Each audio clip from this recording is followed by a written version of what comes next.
They thought I was just a harmless old banker. They were dead wrong. Robert Harrison gave 42 years of his life to the credit union, building wealth, stability, and a legacy meant to protect his family. But on the night of his retirement celebration, his wife and children handed him divorce papers, demanded his fortune, and laughed at the very life he sacrificed for them. They thought he was powerless. What they didn't know was that he had been planning for this moment for 16 years. Have you ever been betrayed by the people you trusted most?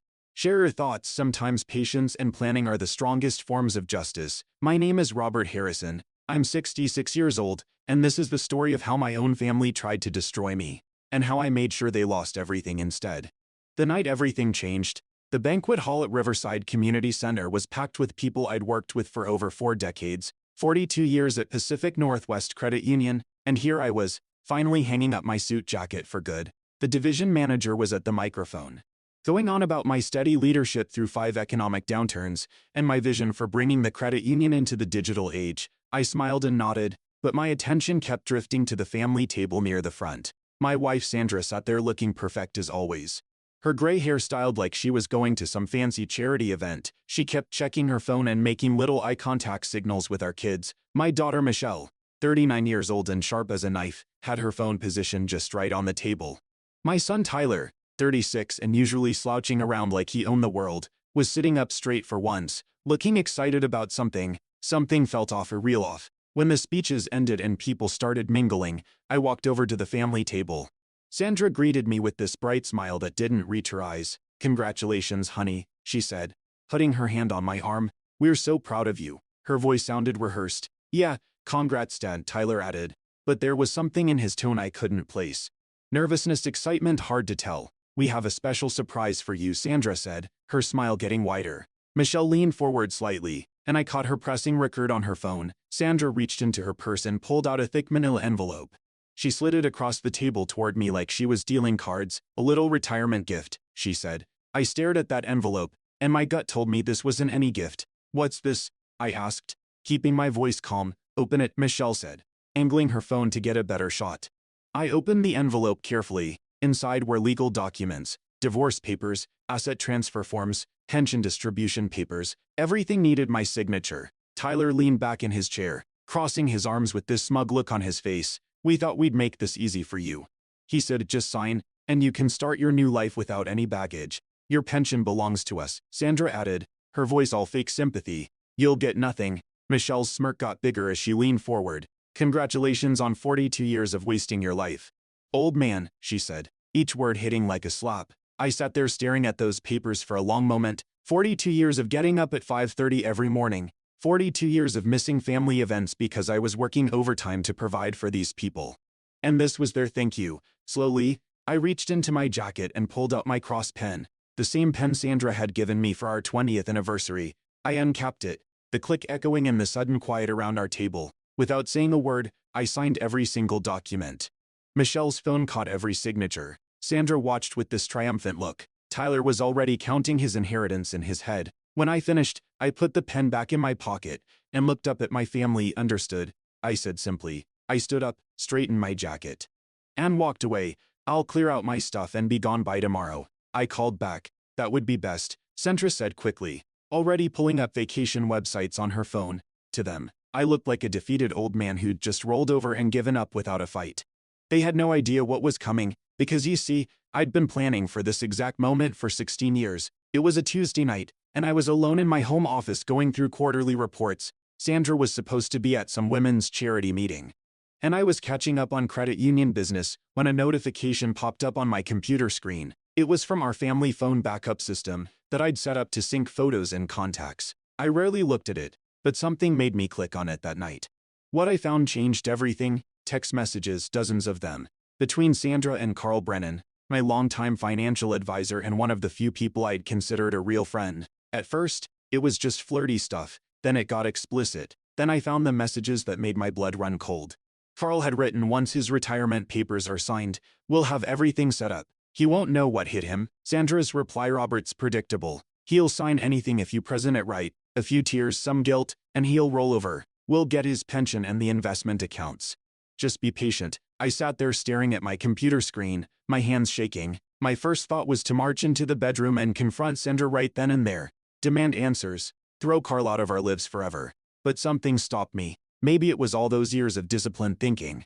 Or maybe it was something deeper. You see, what Sandra and Carl didn't know was that before I became a mild-mannered credit union manager, I'd spent 12 years in Army intelligence. Most people at work had no idea about that part of my life. Sandra sure as hell never understood what kind of man she's married.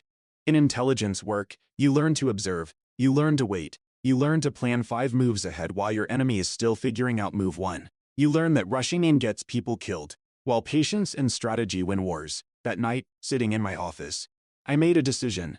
I wasn't going to confront Sandra or Carl. Not yet. Instead, I was going to do what I'd been trained to do. I was going to watch, I was going to wait, and I was going to plan. Over the next few weeks, I started collecting evidence, every text message, every email, every financial document Carl sent Sandra. I built encrypted drives that Sandra would never know existed. My military training came flooding back, digital surveillance, financial tracking, the patience to build a case that would be absolutely bulletproof when the time came. But I also started building something else, my own financial safety net. I opened shell companies through anonymous trusts, started moving portions of my income into accounts that couldn't be traced back to me, bought properties under these shell companies, 6 of them over the next decade. Used them as investments and safe houses where I could disappear if I needed to. I created offshore accounts buried so deep that even professional auditors would have trouble finding them. Every transfer was legal, every account properly documented, but hidden in layers of financial complexity that Sandra and Carl could never penetrate. For 16 years, I lived 2 lives. During the day, I was the same reliable credit union manager everyone respected, the dependable husband who came home every night and never raised his voice. At night, I was documenting everything Sandra and Carl did, building a detailed record of their affair and their growing financial schemes. Every time they got bolder, every time they underestimated me, I quietly added another piece to my arsenal. I never let myself slip. At family dinners, I smiled and played the devoted husband. At business meetings, I maintained my reputation even when Carl would clap me on the back and call me old friend. I nodded and smiled back. But inside, every word, every look, every scheme was being catalogued for the day they finally made their move. The best part? I never touched a penny that wasn't mine. I never broke a single law. I just used my own money, my own income, my own legitimate business dealings to build walls they could never climb, and I waited, year after year, letting them think they were winning, letting them grow confident. They thought I was predictable. They thought I was soft. They had no idea they were being hunted. 3 days after the retirement party, Robert Harrison vanished. He didn't leave a note, didn't answer his phone, didn't come home. His colleagues at Pacific Northwest Credit Union were shocked to discover that his entire personnel file, 42 years of service records, commendations, and internal documents had been wiped from their computer system overnight. Joint accounts that had held hundreds of thousands of dollars were suddenly empty. Credit cards linked to Sandra's name were declined at every store. To the outside world, it looked like Robert had simply stepped off the face of the earth. But Robert wasn't gone. He was sitting in a secure apartment across town, one of 6 properties he owned through shell companies. 3 widescreen monitors surrounded his desk, and his fingers moved calmly across the keyboard as he watched financial reports update in real time. On one screen, Sandra paced their kitchen, shouting into her phone. On another, Tyler sat in his car, texting frantically. Michelle appeared on the 3rd monitor, standing in her law office, speaking angrily into her headset. Sandra was the first to panic. Robert watched her log into their joint accounts over and over, trying to move money that was no longer there. Every attempt ended with an error message. She threw her phone across the counter, then grabbed it again to call Carl. Carl's face appeared briefly on Robert's monitor as his secure system intercepted the video call. "This can't be happening," Sandra hissed. "You said everything was secure." Carl's voice was tense. "It was. Unless he planned this whole thing." Sandra shook her head, refusing to believe Robert could outthink them. But the evidence was right there on her empty bank statements. Tyler's reaction was more direct. He called his contacts at the credit union, trying to access his father's accounts through back channels. But every file Tyler requested no longer existed. Robert had erased himself from the system in a single night, leaving nothing for Tyler to exploit. Michelle tried a different approach. She reached out to legal connects, pulling favors to trace Robert's new financial patterns. But every search hit digital dead ends. Every attempt to track Robert's money was blocked by security protocols that seemed almost military-grade. Robert leaned back in his chair, allowing himself a small smile. Their confusion was exactly what he'd expected. Their panic was just the beginning. It was time for phase 2. Robert opened a secure folder on his computer labeled simply Justice. Inside were hundreds of files, each one meticulously prepared over 16 years. The first strike was elegant in its simplicity. With a few keystrokes, Robert sent an anonymous email to federal authorities containing detailed evidence of Carl Brennan's financial fraud, false client accounts, misappropriated investments, offshore money laundering. Carl's signature was on every falsified document. The second strike targeted Tyler. Robert attached files documenting Tyler's embezzlement from his company, years of siphoning funds to pay gambling debts. He sent them directly to Tyler's employer with a simple note, "You'd want to see this before the regulators do." The third strike went to the State Bar Association. Robert uploaded compiled case files proving Michelle had suppressed evidence in multiple trials, violating legal ethics to secure high-profile convictions. Every document was time-stamped and cross-referenced, impossible to dismiss. Robert pressed send on all three messages, his expression calm. This wasn't about anger. This was about precision. The first cracks appeared within hours. Carl's office was swarmed by federal auditors before noon. The Securities and Exchange Commission launched an immediate investigation into fraudulent client accounts. Carl, once arrogant and untouchable, was photographed leaving his office pale and sweating. By evening, Tyler's employer had suspended him pending investigation. His company issued a statement citing serious financial irregularities tied directly to Tyler's authorization codes. Tyler sat in his car outside the building, staring at his suspension notice while his phone buzzed with calls from creditors. Michelle's humiliation came next. She was summoned to an emergency bar committee hearing. Someone had submitted evidence of her deliberate suppression of exculpatory evidence in 3 high-profile cases. The bar president demanded answers as Michelle stood before a panel of stern colleagues. Her arguments fell apart when they presented printed emails she thought she'd deleted years ago. Sandra's blow was quieter but just as devastating. She found a notice from the bank informing her that their family home had a second mortgage she knew nothing about. Payments were 3 months overdue. Her hands trembled as she read it, unable to believe Robert had orchestrated this level of deception. By late afternoon, all three gathered in Sandra's living room. The air was thick with panic and anger. "This is Robert's doing," Michelle snapped, pacing back and forth. "He planned this for years. Who else could coordinate all of this?" Tyler slumped on the couch, running his hands through his hair. "This is insane. He's a credit union manager, not some criminal mastermind." Sandra glared at him. "Robert doesn't have the intelligence for this. He's predictable. He's always been predictable." But her voice shook as she said it. "Really, Mother?" Michelle stopped pacing. The man who ran the credit union's investment division through 5 recessions just suddenly became incompetent.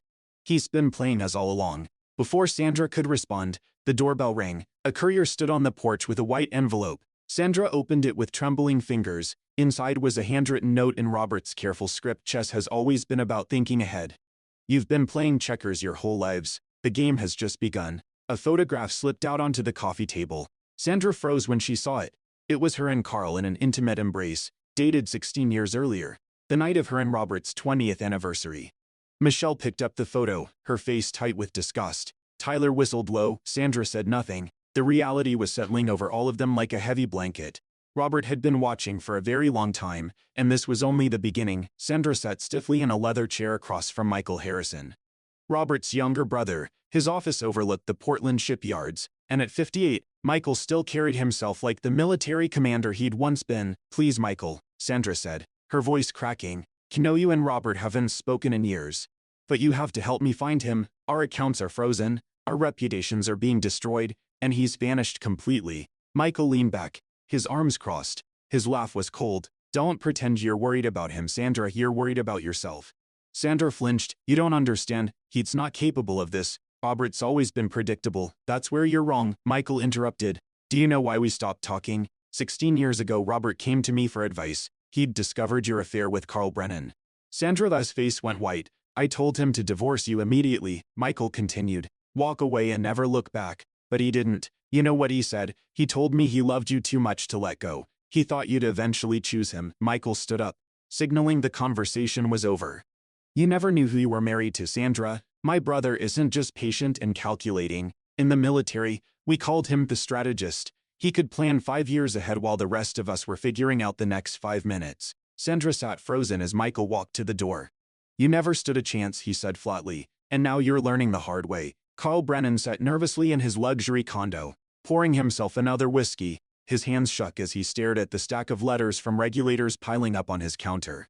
Footsteps echoed from his living room. Carl spun around. Nearly dropping his glass, Robert Harrison stood calmly near the window, hands folded behind his back, his expression unreadable. "How did you get in here?" Carl asked, his voice trembling. "The same way I've been getting into your accounts. Your emails and your offshore holdings in the Caymans," Robert replied evenly. "You should have chosen a better password than Sandra's birthday." Carl swallowed hard. "What do you want?" Robert placed a small recorder on the coffee table and pressed play. Carl's own voice filled the room. Conversations with Sandra about draining Robert's accounts. Detailed plans for securing his pension after the divorce. Carl's shoulders slumped as Robert switched to another recording. His fraudulent dealings with clients, each one documented meticulously. "I have a timer that resets every 24 hours, Robert said quietly. "If I don't reset it, all of this evidence goes directly to federal authorities. Every transaction, every hidden account, every crime." Carl's eyes widened. "You're bluffing." Robert leaned closer, his gaze ice cold. "To try me." Carl sank into his chair, defeated. Robert turned to leave, pausing at the door. "I forgive many things, Carl," he said calmly, "but betrayal isn't one of them." He walked out, leaving Carl alone with his fear. The invitations arrived in crisp white envelopes, hand-delivered by courier. Each was addressed to Sandra, Michelle, and Tyler Harrison, requesting their attendance at a settlement discussion at the Grand Plaza Hotel downtown. The letter promised resolution of their financial disputes and hinted at avoiding further legal action. Desperate and cornered, all three agreed without hesitation. Sandra arrived first, dressed impeccably despite the stress. Michelle followed in a sharp business suit. Tyler trailed behind, unshaven and jittery. The hotel's conference room was lined with chairs and dominated by a large table. But instead of lawyers, reporters filled the space. Cameras trained on the entrance. Federal investigators stood along the walls, clipboards in hand. The Harrisons froze as camera flashes erupted. "What is this?" Sandra demanded, spinning toward an investigator. No one answered. The lights dimmed, and a projector flickered to life. On the screen appeared the first file: Sandra Harrison, account manipulation and fraudulent transfers. The details were meticulous. Every transfer traced, every account number visible. Reporters scribbled notes as photos of Sandra's signature on unauthorized documents filled the screen.